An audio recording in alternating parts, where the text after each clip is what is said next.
Good morning, everyone. This is Dr. Deepthi Variku from Dolphin PG Institute of Biomedical and Natural Sciences. Today's lecture is on tracheostomy. Tracheostomy is basically a procedure in which an incision is done over the trachea so that this artificial opening can give air inside. It assists patient with breathing. Alternative airways, mainly done in ICU patients and patients on ventilators.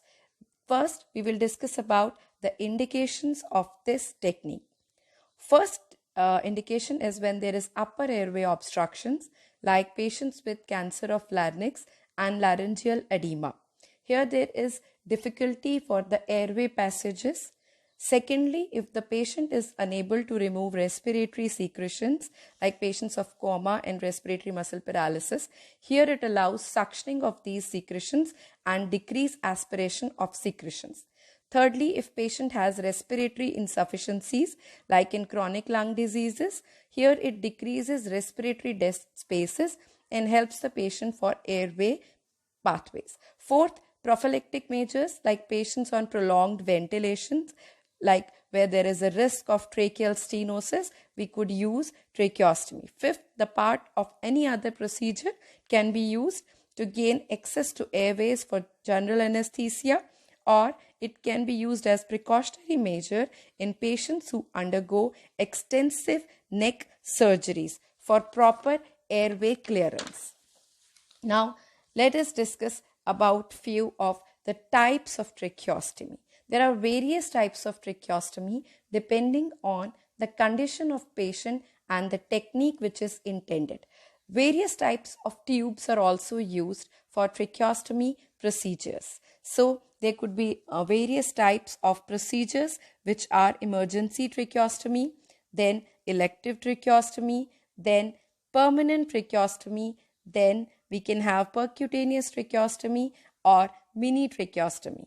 On the basis of levels of trachea, we can also have three types of tracheostomies: high level, mid level, and low level tracheostomy. We could have different types of tubes like cuff tubes, non-cuff tubes, double lumen tubes, tubes with speaking valves, metallic tubes, and so on.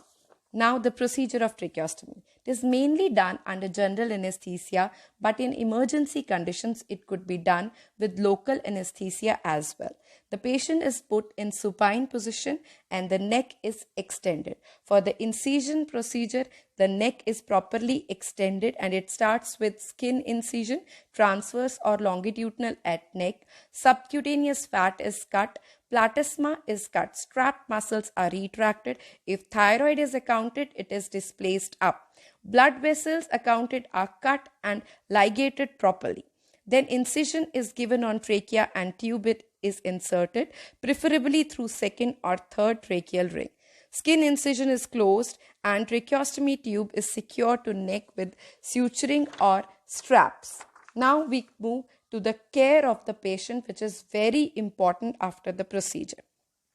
Certain precautions and care is required to ensure proper functioning of technique and to prevent any type of complications.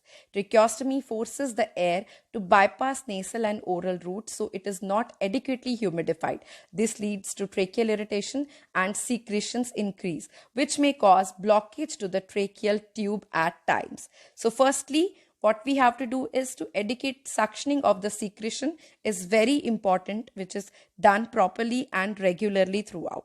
Secondly, humidification of the tube by attaching either humidifier or steam near the patient's bed or attaching some small wet pore gauze onto the tracheal tube to maintain the humidification. See, we can see the gauze is attached. It maintains the humidification of the air. Thirdly, keep the patient under regular supervision so that we can see whether he is properly working, the tube functioning properly or not. Fourth, since it forces the air to bypass vocal cords, patient is not able to speak properly. In such cases, give notepad and bells so that the patient can communicate with you properly. Fifth, if the patient has cuffed tracheal tubes inserted, it should be deflated periodically to decrease pressure on the trachea. However, it may be bad in case of increased secretions or if tube is damaged, infected, occluded or non-functional. Then start a new tube under supervision. All it is invasive, it has too many of complications, so be peculiar about these things. Next is the complications. It has various complications as it is an invasive technique. So first we see the surrounding structures while we perform the tracheostomy damaged during the procedure, which may cause bleeding. Second, tracheal tube may get blocked or dislodged. Third, dry air directly enters the trachea, may cause tracheitis. Fourth, patient may have initially difficulty in breathing with apnea also. Fourth, there may be infection or surgical wounds near trachea or lungs. Next is decannulation. If the patient improves and the medical team suggests that patient no longer needs it, then a trial of decannulation can be used. It is the procedure of removal of tracheal tube and shifting patient back to normal breathing. The tube is occluded for 24 hours. If the patient is able to breathe properly, it is removed. And if the patient feels difficulty in breathing, a small tracheal tube is inserted and initially patient feels better, then we can say that it is okay, but patient has to be watched properly with this small tube also. If he is okay, then we can say that the patient is absolutely fine. Thank you so much.